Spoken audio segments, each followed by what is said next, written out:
ramadaanul kariim daawadayaal halkani waa Qatar TV waad uga barateen wararkii ugu dambeeyay ee geyiga Soomaalida iyo caalamka oo dhan qodobadaan idin soo gudbin doonana waxaa kamid ah madaxweyne Maxamed Cabdullaahi Farmaajo oo khadka telefoonka kula hadlay madaxweynaha dalka Jabuti iyo amiirka Qatar maxay ka wada hadleen wararka Qatar TV ayaad ku daawan doontaan wasiirada cusub ee dowlad goboleedka Galmudug oo lagu dhawaaqay iyo xubno ka tirsan mucaaradka dowladda Soomaaliya oo ka soo dhex muuqday saraakiisha ciidamada ee dalalka Soomaaliya iyo Kenya oo kulan ku yeeshay magaalada Balad Xaawo iyo dowladda Kenya oo ballan qaaday in cid weerar ku ah Soomaaliya aysan ka soo gudbi doonin xuduudkeeda dablay hubaysan oo weerar ku qaaday wasiirka ka tirsan Somaliland oo ku sugnaa deegaanka Ceelaf Weyn madaxweynihii hore ee Soomaaliya Sheekh Shariif Sheekh Axmed oo ka hor yimid bandowga ay dowladda Soomaaliya ku soo rogtay magaalada Muqdisho laamaha amniga ee dowlad deegaanka Soomaalida Itoobiya oo soo saaray digniino culus oo shacabka ku wajahan akhbaarta dibadda ee aad ku daawan doontaan wararka Qatar TV-na waxaa kamid ah saldhigyada militariga Mareykanka ee qaaradda Afrika oo looga dhawaaqay xaalad degdeg ah iyo saameyn ka dhalatay hanjabaad uu dhaxal sugaha boqortooyada Sacuudi Carabiya u diray haweeney ku nool dalka Britain qodobadaas iyo kuwa kale ayaad ku daawan doontaan haddii Allah awood leh ogolaadey u diyaar garooba saaxiibayaal warkan oo faahfaahsan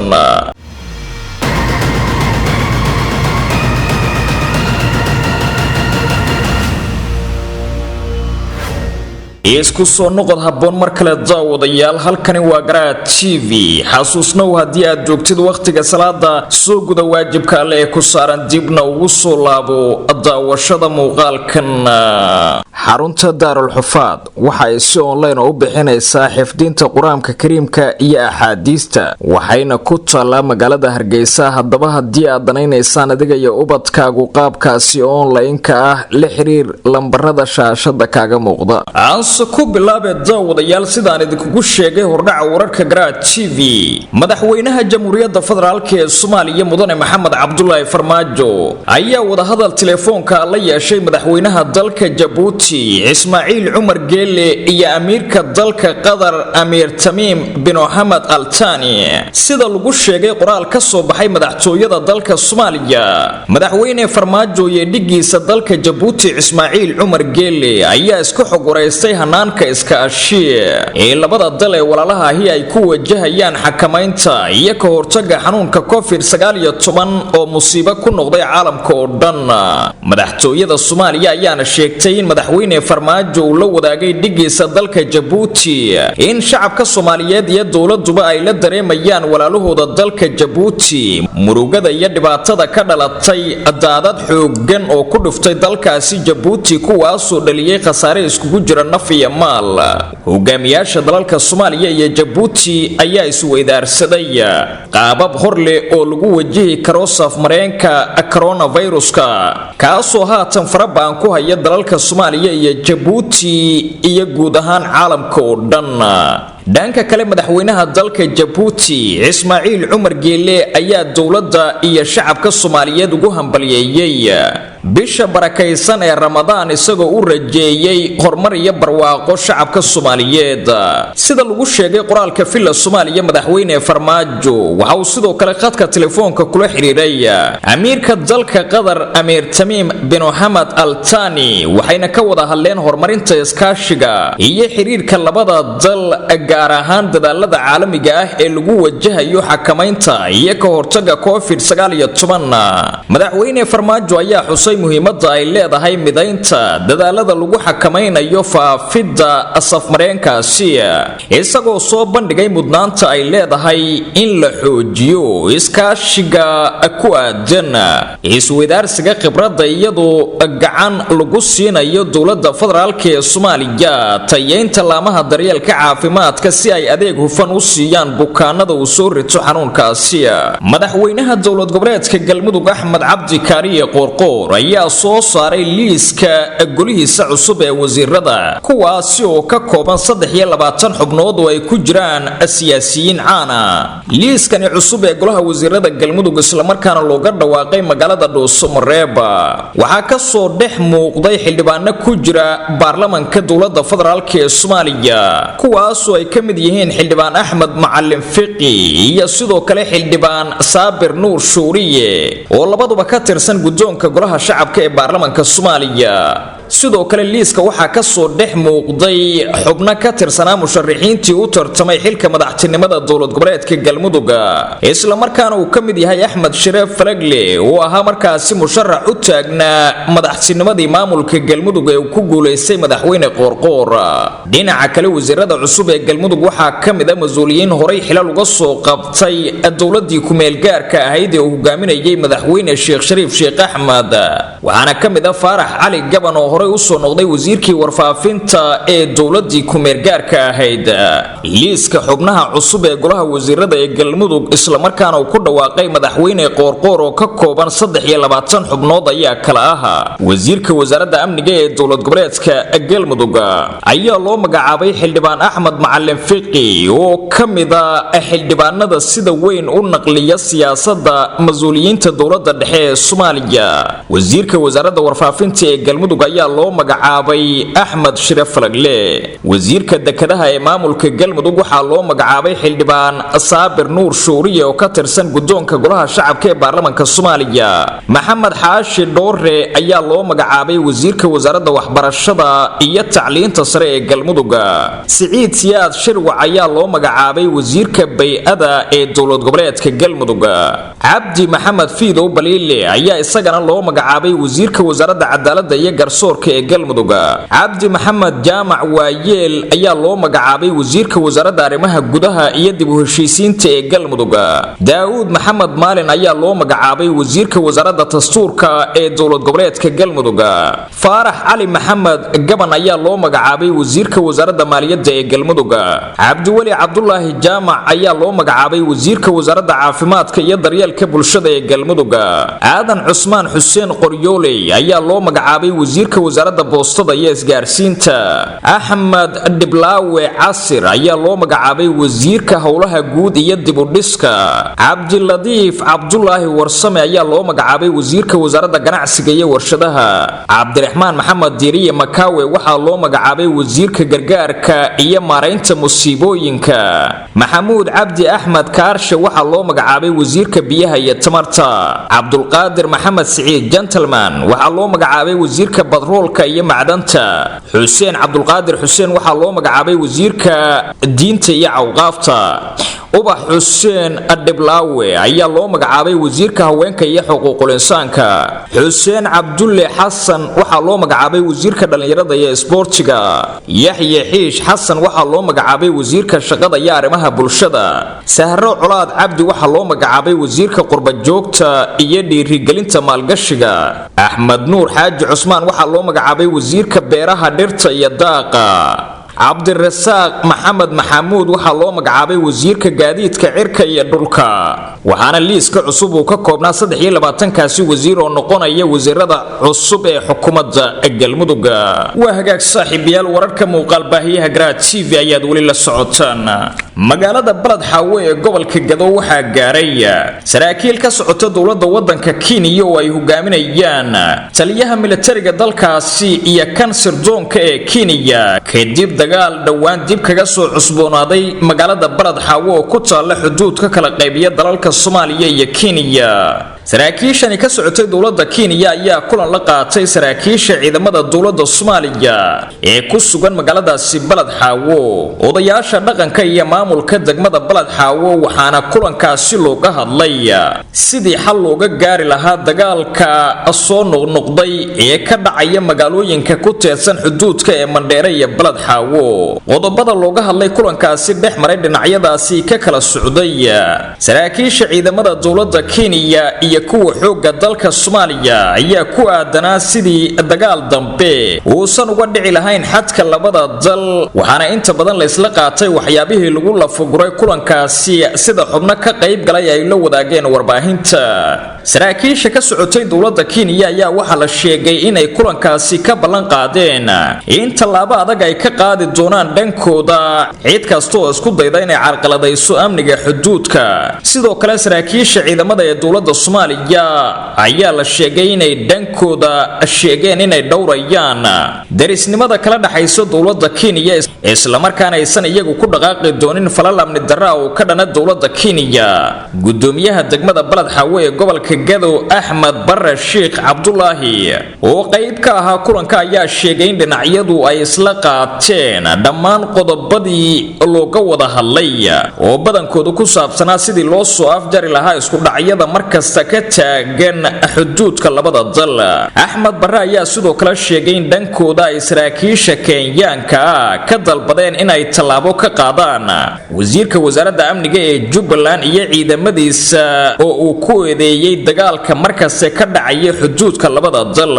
gudoomiye Ahmed ayaa sheegay in saraakiisha ka socotay Kenya ay ballan qaadeen inay xakameyn doonaan dhaqdhaqaaqyada ciidamada Jubbaland ee fariisinkoodu uu yahay magaalada Mandera isla markaana uga soo duulaan tagay ciidanka dowladda Soomaaliya ee ku sugan magaalada Balad Xaawo socdaalka saraakiisha Kenya ay ku yimaadeen magaaladaasi Balad Xaawo ayaa imaanaya iyadoo dhawaan uu dagaal ka dhacay magaaladaasi Balad Xaawo kaas oo u dhaxeeyay ciidamada dowladda iyo kuwa Jubbaland ee fariisinkoodu uu yahay gudaha dalka Kenya waa Argaagaxday wadayaal wararka inaga soo gaaraya dhinaca Somaliland waxay ku waramayaan dablay hubaysan oo ilaa haatan aan la aqoonsanin haybtooda ayaa weerar ku qaaday wasiirro ka tirsan xukuumadda Somaliland oo ku sugnaa degmada Ceelaf Weyn dablaydan ayaa sida ay wararku sheegayaan waxay rasaas ku fureen wasiirka wasaaradda arrimaha gudaha ee Somaliland Maxamed Kaahin Axmed wasiirka xiriirka golayaasha Somaliland iyo wasiirka dhalinyarada iyo ciyaaraha oo ku sugnaa aqalka martida ee degmada Ceelaf Weyn ee gobolka Sanaag oo dhawaan deegaanka fadhigaab oo ka tirsan ay culaadi ka soo cusboonaatay rasaas aad u fara badan oo dablaydaasi ay ku rideen wasiirada ciidi kuma dhimanin marka laga reebo askari ka tirsanaa ilaalada uu soo gaaray dhaawac wafdigani ka tirsan golaha wasiirada ee Somaliland ayaa dhawaan gaaray deegaanka Ceelaf Weyn waxaana halkaasi u diray xukuumadda madaxweyne Muuse Biixi Cabdi iyadoo ujeedka socdaalkooduna uu ahaa halka gaarista culaad beeleed mar kale ka soo cusboonaatay degmada Ceelaf Weyn ee gobolka Sanaag ciidamada ammaanka ee Somaliland ayaa lagu soo waramayaa in ay la wareegeen ammaanka magaalada Ceelaf Weyn kadib weerarkii lagu qaaday wasiirada ka tirsan Somaliland waxaana sidoo kale ay raacdaynayaan ciidamada amniga ee Somaliland dablayda aan la aqoonsanin ee weerarkaasi ku qaaday wasiiradaasi ka tirsan xukuumadda madaxweyne Muuse Biixi Cabdi lama oga ilaa haatan in dablayda weerar ka qaaday ay qayb ka yihiin kuwii hore ugu dagaalamayay deegaano hoostaga degmada Ceelaf Weyn ee gobolka Sanaag Sheikh Shariif Sheikh Ahmed madaxweynihii hore ee wadanka Soomaaliya ayaa dhaliilay bandowga bilaabanaya 7 fiidnimo ee dowladda dhexe ee Soomaaliya ay ku soo rogtay magaalada Muqdisho ee xarunta wadanka Soomaaliya xilliga bisha barakeysan ee Ramadaanka madaxweynihii hore ee Soomaaliya ayaa waxa uu sheegay in ay jiraan dad duruufo kala duwan qaba oo fursado aysan u saamaxaynin in ay guryahooda afurka ku samaystaan go'aanka dowladuna uu keeni karo in dad fara badani ay afurkooda ku waayaan bisha barakeysan ee Ramadaanka sidoo kale madaxweyne Sheikh Shariif Sheikh Ahmed ayaa madaxda dowladda Soomaaliya ka dalbaday inay arintaasi dib u eegis ku sameeyaan loona naxariisto bulshada Soomaan isla markaana ka fakaraya afurkooda waxa uu soo jeediyay in wax laga bedelo tallaabooyinka ciidanka dowladda Soomaaliya ay qaadayaan iyagoo dhaqan gelinaya bandowga saaran magaalada caasimadda ah ee Muqdisho waxaana uu sheegay in sida haatan ay wax u socdaan aysan ahayn mid wanaagsan isla markaana la doonayo in loo naxariis sameeyo dadka rayidka waxa uu sidoo kale shacabka Soomaaliyeed ugu hambaliyeeyay bisha barakeysan ee Ramadaan isagoo ku baaqay in la isku naxariisto isla markaana la gacan qabto kuwa aan awoodin inay afurka iska bixiyaan inta lagu guda jiro bisha barakeysan ee Ramadaanka waxaana sidoo kale uu dowladda ka dalbaday in la qafiifiyo bandowga laga dhigay saacadaha hore ee gudaha magaalada Muqdisho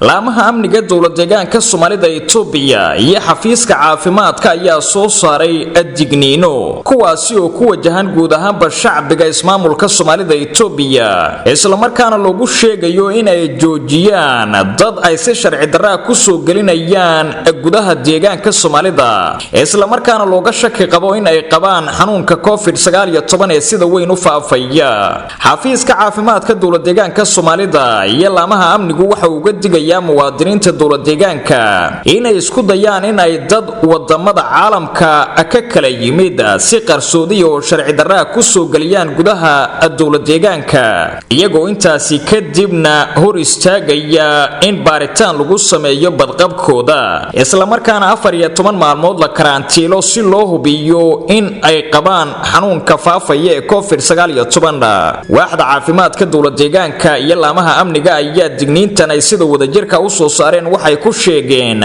inay jiraan qaar ka mid ah dadka shacabka ah oo si qarsoodiya ama sharci darro ku soo gelinaya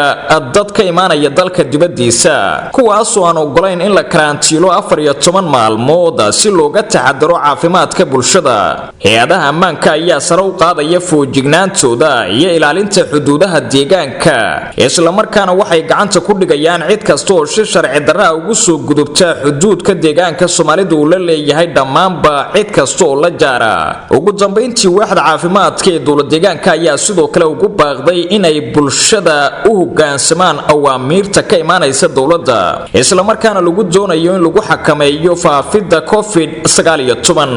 hay'adaha ammaanka ayaa sidoo kale ugu baaqday inay sare u qaadaan taxadarkooda ku aadan dadka soo galaya deegaanka isla markaana la hubinin caafimaadkooda kuwaas oo sare u sii qaadi kara khatarta imika jirta. waa tahay saaxiibayaal halkaad nagala socotaan waa Garaa TV haatan wararka ka baxsan Soomaalida. militariga dowladda Mareykanka ee ku sugan qaaradda Afrika ayaa saldhigyada ay ku leeyihiin dalka Jabuti kaga dhawaaqay xaalad degdeg ah kadib markii ay sare u kaceen kiisaska COVID-19 ee dalka Jabuti. dowladda Jabuti waxay xaqiijisay 986 qof oo ku dhacay COVID-19 halka 2 qof oo qurana ay u dhinteen waxaana jira walaac ah in xanuunku uu sii baaho isla markaana uu gudaha u galo saldhigyada ciidanka dowladda Mareykanku ay ku leeyihiin xeebta dalka Jabuti. bayaan ka soo baxay taliyaha guud ee ciidamada Mareykanka u qaabilsan geeska Afrika ayaa lagu sheegay in tallaabooyinkan ay horseedi doonaan awood ay ku xakameyn karaan faafitaanka COVID-19 si loo xaqiijiyo caafimaadka ciidamada Mareykanka ee ku sugan qaaradda Afrika. xayiraadani waxay saameyn doontaa dhammaan ciidamada Mareykanka ee ku sugan dalka Jabuti. waxaa xaalad degdeg ah lagu soo rogay saldhigyada Mareykanka ee Jabuti taasoo socon doonta muddo 30 maalmood waxayna sidoo kale saameyn doontaa ciidamada Mareykanka ee ku sugan dekedda magaalada Jabuti. bayaankani ka soo baxay Mareykanka laguma xusin cid ka tirsan ciidamadooda oo ilaa haatan laga helay COVID-19 laakiin qaar ka mid ah ciidamada ayaa la karantiilay iyadoo looga shaki qabo in ay qaadeen faafaha daran ee COVID-19. saldhigyada Mareykanku uu ku leeyahay qaaradda Afrika waxay halkaasi ka abaabulaan weerarro ka dhana kooxaha ay ugu yeeraan argagixisada iyagoo inta badan weeraradooda ka fuliya gudaha dalka Soomaaliya. haweeney u dooda xuquuqda aadanaha oo ku nool magaalada London ee xarunta wadanka Britain ayaa sheegtay in ay heshay fariimo hanjabaad dila oo uga yimid dadka agdhow dhaxal sugaha boqortooyada Sacuudi Carabiya Maxamed bin Salmaan. Aliya Abutaya Alweyti ayaa warbaahinta u sheegtay in hanjabaadaha loogu soo diray dhinaca telefoonka iyo barteeda Twitterka kadib markii ay faafisay qayladaan ku socotay caalamka oo dhan taasoo ku saabsanayd saameynta qabiilkeeda ka soo gaari karta qorshe ay boqortooyada Sacuudi Carabiya ku damacsan tahay in ay ku dhisto magaalo tiknoolajiyad oo lagu aasteeyay qarniga 21aad. magaaladaas oo dowladda boqortooyada ay doonayso inay ka dhisto xeebta badda Cas. waan kugu imaan karnaa magaalada London ayaa lagu yiri wicitaanka telefoonka sida ay sheegtay haweeneydaasi u dooda xuquuqda aadanaha ee ku nool dalka Britain. ma waxay kula tahay inaad nooga badbaadayso meesha aad joogtid taasi ma dhacayso ayaa sidoo kale lagu yiri fariin looga soo diray barta Twitterka. Mr. Abutaya ayaa intaasi ku dartay in sidoo kale loogu hanjabay in lagu sameyn doono wixii ku dhacay Jamaal Khashoggi. dacwad ayayna u gudbisay booliiska dalka Britain taasoo ay ugu sheegayso khatarta kaga soo wajahan dalka boqortooyada. Jamaal Khashoggi oo ahaa wariye u dhashay Sacuudiga kuna caan baxay dhaliilaha boqortooyada ayaa geeriyooday kadib markii sanadkii 2000 rag ka socday dowladda boqortooyada ay jirkiisa ku jarjareen gudaha qunsuliyadda ay Riyaad ku leedahay magaalada Istanbul ee dalka Turkiga. Sirdoonka reer galbeedka ayaa aaminsan in dilkiisa uu amar ku bixiyay dhaxal sugaha boqortooyada Maxamed bin Salman oo si weyn uga soo horjeeday fariimaha uu wariyahaasi ku qori jiray wargeyska Washington Post ee dalka Mareykanka. wararkii ugu dambeeyay Soomaalida iyo caalamka waa naga intaas tan iyo kulan dambe nabaday.